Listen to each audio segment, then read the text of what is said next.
Yeah. You already did? Yeah. At a pop-up vaccine site in Davis, All right, you ready? Yes, ma'am. chalk marks the spot where Wyatt Northcutt and a handful of others got their shots.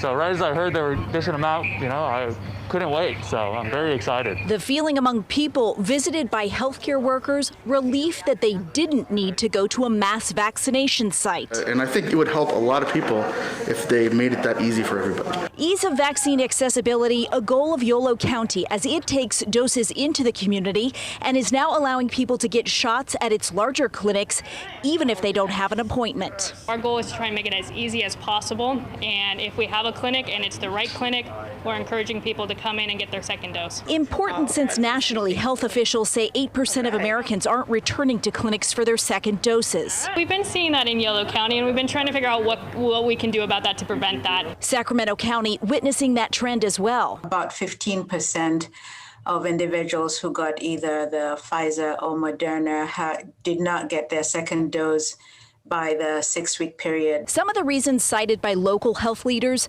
concern over second dose side effects, which experts say are not long lasting, people not having time to schedule their second doses, and supply disruptions that canceled some second dose appointments that people never rescheduled. Or if you delayed getting your second dose because at the time your clinic was canceled, we have a lot of appointments now so people can go ahead and reschedule.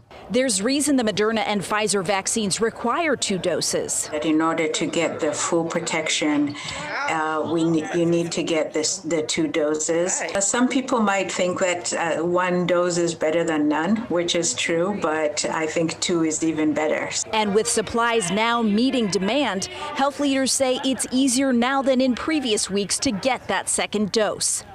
Melanie Wingo, KCRA 3 News. Now, Dr. Cyrier says that California is starting to contact people due for a second shot but haven't gotten them yet. At a local level, the county is working with community-based groups in an effort to try to reach people in need of those second doses.